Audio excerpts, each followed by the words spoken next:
Hey there, how's everybody doing? This is uh, day 238 of our project. Moving right along, pleasure to be with you.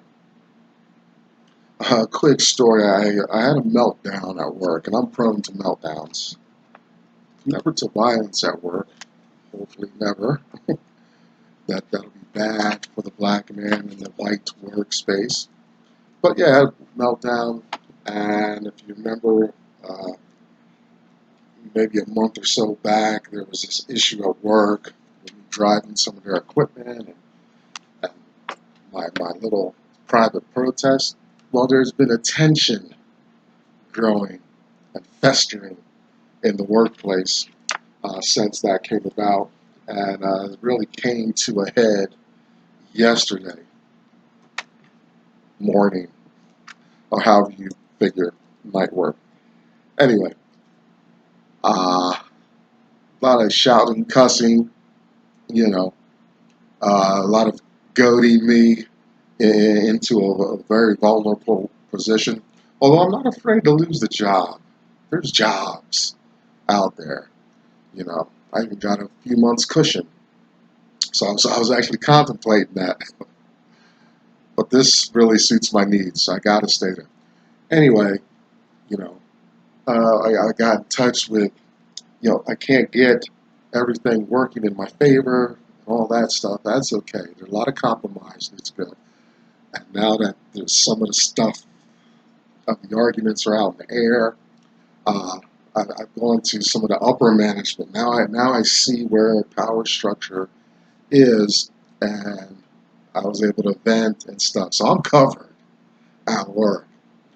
Had I left and just left it like that, I'd be in a very vulnerable position. But anyway, I went to management. I'm like that too. I'll tell them myself. I'm so crazy like that. Hey man, I'm thinking about killing this brother or something. But so I reached out first. I'm good. I've been always been good at disclosing that kind of thing. So I'll keep you updated. You know, Tuesday morning we'll see. These are pre-recorded. Actually, this is going to air on Monday. So we'll see the next day what's going to happen, because there's going to be some different characters and stuff. A lot of wrong things were said from both sides. I'm going to see how that works out. Thank God for Google. Thank you, Google. And um, this video documentary document this stuff. Uh, this is being recorded on the 24th. It'll go out Monday, I'm pretty sure, 26th. So, let's see what happens. All right, let's get into it. Hey, I'm Tomlin's Nyback. Welcome. Day 238. We'll get to that. We'll hear pieces of that story, and then I unload. I have however many people watch this are taking and sharing that that file. Thank you. Getting it off my chest. Uh, Here talking about black issues. Because we can turn a lot of this towards the discussion about white power. This is a white controlled billion-dollar establishment and stuff like that. And um, I feel like the lone black person. There's a lot of black people work there and stuff. So a lot of things, are going on there. Um,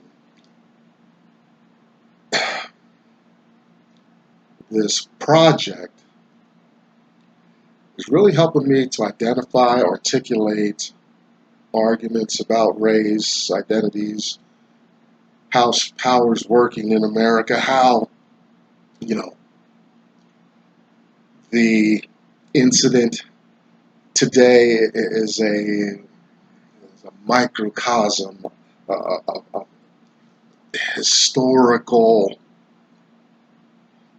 great historical power structures colliding in that small space in that short amount of time. You know, in America, America just has such a poor track record. You know, America's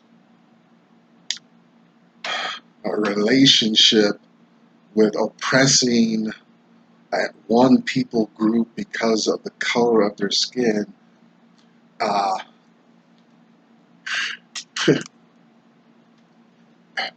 is almost exponentially longer. The years, the time span is longer than um, America's various social structural changes around race in America. Yeah, I just got that thought.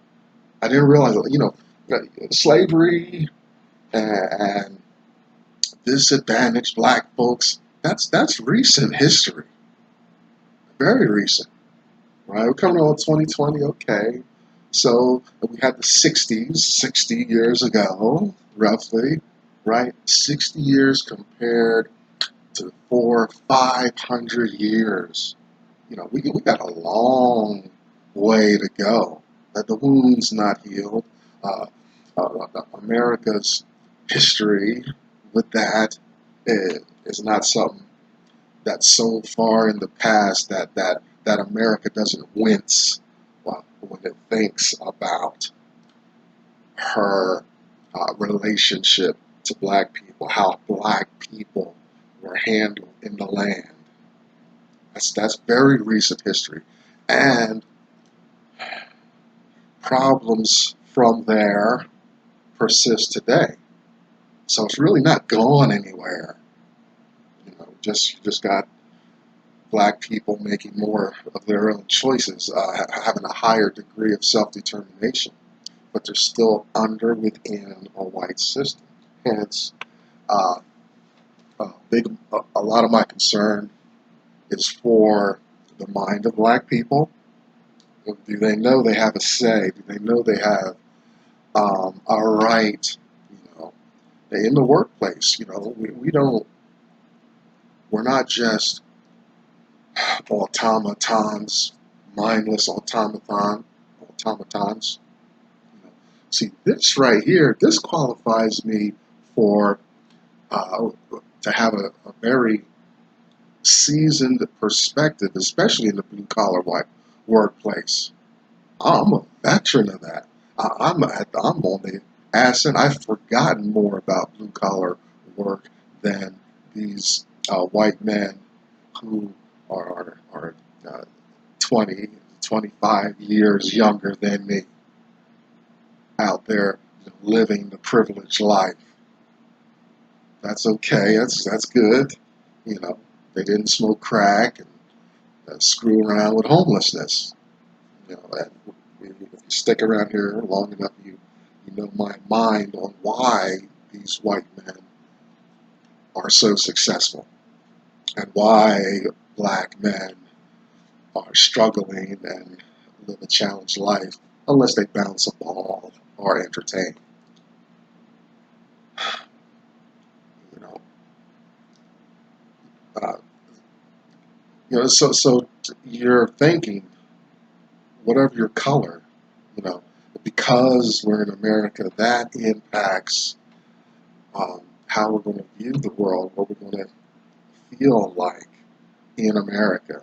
And America does that. There's some stuff, there's some issues feeding this tension in America.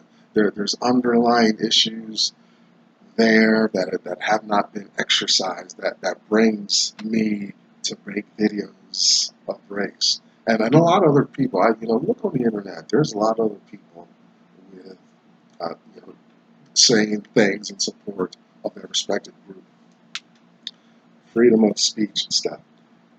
Also, we have what is the white mind? You know, because I was yelled at. See, I was attacked, and there was a retaliation, and then another white supervisor came along to put himself in harm's way and try to draw me into a conflict to the degree where I'd lose my job and stuff. He was very obvious and overt with that, you know. But, you know, the white mind, did it happen because, I mean, there's obviously motivations there. Did it happen because, you know, they're white, I'm black, therefore, you know, did it happen simply because there are supervisors, I'm employee, right? These differences in power, based on our position. I really snapped because the one guy, she seriously said I was working slow, and I'm the only, you know, for months now, I'm the only guy handling this certain position on the floor of this place, and he seriously said that I was dragging ass in the workplace. When I started that position, that area had, you know, 2, 3 more guys. There's like two, so including me, you got 3 or 4 guys doing this. They disappeared, got other jobs, move on, blah blah blah. I'm the one running that alone. I won't get into what I do, but it's heavy and it's the whole shift. It takes a whole shift to get it done. I did that by myself. So he laid down the gauntlet. Here's another thing. So here's white power. 2 things I want to say real quick before I move on. He laid down the gauntlet. He said he can get anybody to do it. Next week, stay tuned. We'll see what happens. Next week, I'm going to step back and see who's going to jump in there and, you know, make it happen. Yeah, he said that they called me out. They've got to own that and go through that process. I don't care. So now it's the switcher, this thing now inside with these tuggers, all this driving stuff, simple stuff. Second, you know, he called me out on the floor. White power said this stuff to me, you know. And then he's like, so we're confronting and we're yelling and stuff out there. He says, you know, you can come in the office, we can talk and stuff. I was like, dude, you called me out here. Now I'm the person, regardless race, color, whatever, where you call me out is where everything else happens. You know, they'll call me out like that. And there are people around, standing around, that respect me when he said that. You know, the white mind. And the white mind's like, okay, let's go here now. You know, there's some issue. But now let's go in the back room. I called you out publicly, and that just stays out there, lingers in the minds while we go in the back room. I said, no, man, you called me out here. And I walked away from him, still yelling and cussing. We'll see. We're going to see how this plays out. I'm excited because I'm going through this liberation. I'm taking philosophy. I'm taking some other stuff. And, like, I'm understanding it. Because first couple of years of philosophy, I'm like, I mean, I like this. I think I'm in the right place, but these guys are talking about some heavy stuff, and they're having strong convictions. But now that's starting to go internal, and it's changing my life. Any philosophy, you know, religions and stuff like that should have an impact like that. Let's move on. We'll talk more, I'm sure. Financial literacy as well. Get your financial literacy together. Understand money. Don't be afraid of booms and busts. Just, you know, remember to keep yourself insulated. Keep a little trickle. You know, I do a $5 a day thing. I've been a little bit off from that because of my vacation, but we're going to crank that machine up very soon again. All right. I'm inspired by a man named Dr. Claude Anderson. Read 3 of his books, and we are going to be a couple days. We're still, you know, taking our time moving through these voting issues in America in light of next year's presidential election. Black History Reader, 101 questions you never thought to ask. Today we're still on page 131, talking about vote, the economic interest of the group first. In Black labor, white wealth, search for power and economic justice, and Dr. Anderson's national plan to empower Black America. Powernomics. You can find Dr. Anderson at powernomics.com. Behind me, you see the hashtag us too simple. You find Black women supporting themselves, securing, community around Black female issues. There are some differences there. I think obviously. Check out Black Enough, BLAGGENUF, kind of a Black Facebook experience. If you can't find your flavor of voice anywhere on the World Wide Web, done a search, you search all of the millions and billions of sites and can't find your voice or your community, do what I did, start your own. And finally, we have story time. I don't know, I'm in school now, so this is pre-recorded, so I have no idea where I'm at as far as these posts. After I exhaust the notes I took on vacation out of a Black History Reader, we're going to spend some decent time in Uncle Tom's cabin.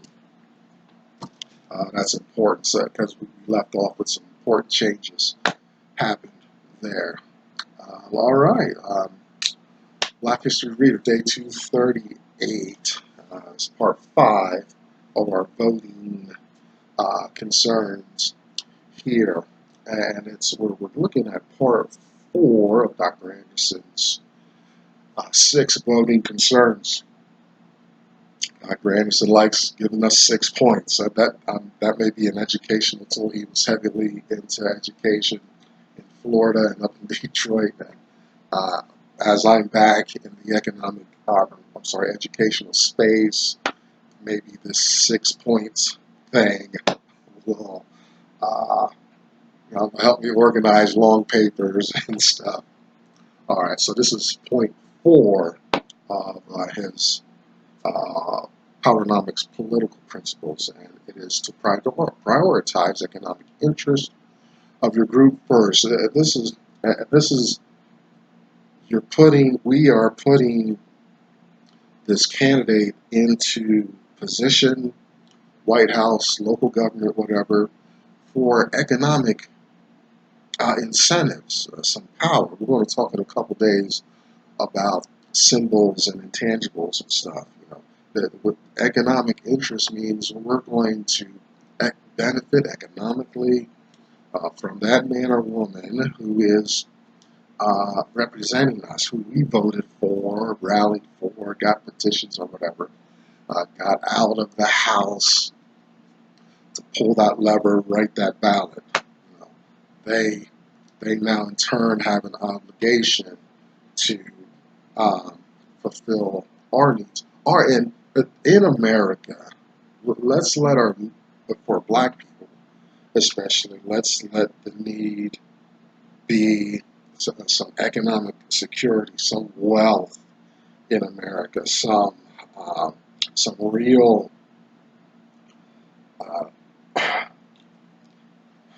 ways to motivate the system on our behalf, and marches, picketing.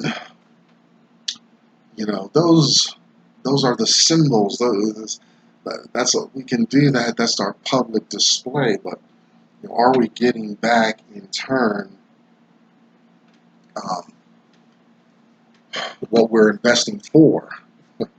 Right. The bottom line is we need finances consistently and more of them to move some change in America. They're very important. So our economic interest of the group has to be primary in the focus of what this political leader is offering to the group. It's expressed. We're not necessarily looking for exclusive grants and things like that, but that political power needs to be used to manipulate business in our favor. Some zoning, um, any ways to get new businesses started and sustained, right? To have uh, black ownership, move it into more commonplace, put it in a place where all groups will interact with black people more consistently. You know, other groups, you know, uh, can feel some kind of way when they find out black ownership is working there. You know, then they can turn away. That's that other side of some aggressive pushback. Right, is to just not use that black business. Mm.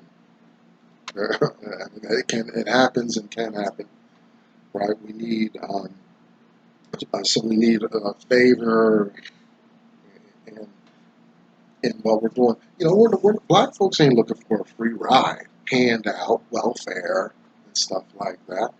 I love,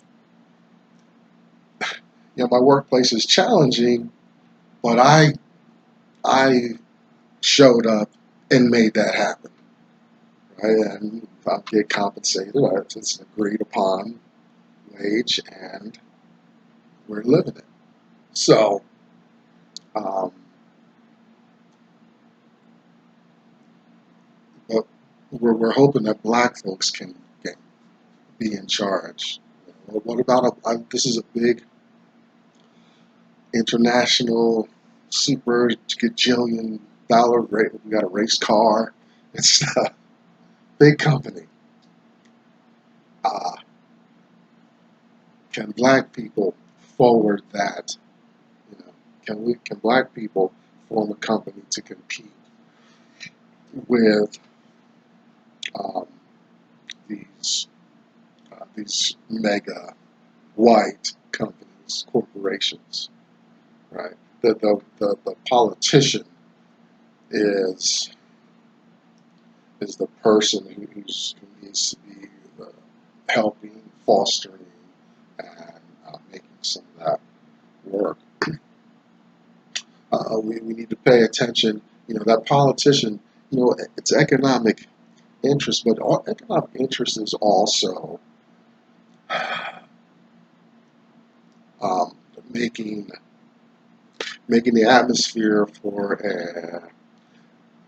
a clean community, a community that's going to support um, uh, that black worker. And I say this when we think about places like Flint, Michigan, um, some places like in some of your big urban areas that may be on or near landfills, and then you hear stories about the landfill flooding or their neighborhoods flood, and all of a sudden some of the toxins rise up. Children have cancer. You know, think about some of the housing near some industrial places. You know, they're getting the black, some of that black um, labor resource close in, but you know, upper white structured management ownership. They get in their car, they go to their nice green house, community quiet, you know, things like that. Yeah, and it's so this economic interest getting motivating this political leaders going to entail some of that, you know, making it so that black people are not restricted to um, public busing, public transportation, and stuff. You know, the economics, if you think about it, it's constructed in such a way where you know you get as an employee of any color or race, really, you know, in all fairness, as an employee, you get just enough to make it to the job the next day. That's the whole process, financial process in a nutshell. You're not there. The employee's not getting rich. Over time, you need to be putting a portion of your earnings away to try to stave off pressures of the future when the body breaks down. You don't live forever and things like that. You know, yet ownership management is in a position they're pretty secure there. As long as there's people are producing and stuff, there are more profits and stuff. They're okay. They get some of that. The worker, no, and it's compounded and exacerbated for the black person because they're black. Right? Not rocket science. So because they're black, housing is an issue. There's a lot of erosion on wages for black people in such a way that they're restricted, especially in distance to their workspace. I live close, relatively close to my workplace. It's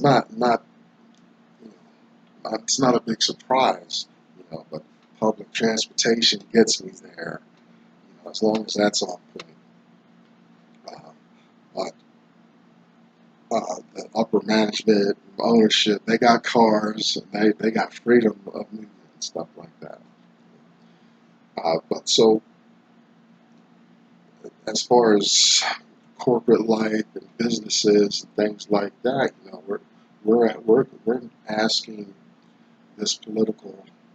our political leader, representative, uh, to work for black people, to help black people get in a position where they're creating their own job, own businesses, sustaining those businesses, or if maybe they don't want to leave their current position in the workplace, well then they want to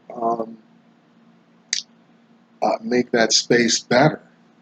Um, work on some of the peripheral issues, housing, transportation, the ingredients that make being an employee successful in that arena. Also, finally, the political leader, as far as holding their feet to the fire to secure some economic interest, favor, and wealth for black people, it is to get these businesses to reinvest in black communities, stuff like that. The city I'm in,